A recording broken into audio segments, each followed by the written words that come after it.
For Turkey, the crisis on one border with Syria has created another here on its northern border with Greece. The floods of refugees the Turkish president threatened to unleash on Europe unless it did more to help now remain trapped, repelled by Greece and refused back by Turkey. Today, the Turkish Interior Minister, Süleyman Soylu, was up in a helicopter. He's ordered 1,000 soldiers to the border to reinforce it. Has Turkey contributed to the crisis here by saying that the borders are going to be open for Europe? Europe has created this crisis, he said. We are hosting 4 million refugees. He also says Greece doesn't have the right to turn people back.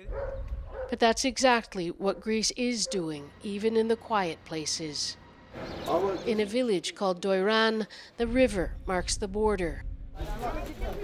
We find a charity handing out not just food, but shoes and pants to people from Syria and Afghanistan.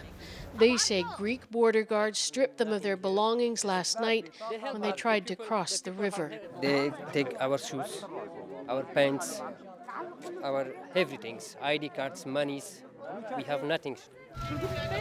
Aid worker Ali Duma blames the European Union for not helping Turkey and the world for not helping Syria, where more than 1 million people, again displaced by fighting, are crammed up against the Turkish border, many without shelter. If the kids are dying under the olive trees, this is a crime against humanity, he says. We have to stop what's going on in Syria. Today, at a meeting in Moscow, the Turkish President Recep Tayyip Erdogan and his counterpart Vladimir Putin agreed to try and enforce a ceasefire in Idlib, the last remaining rebel enclave in Syria. But that's a story that's been written and unraveled before.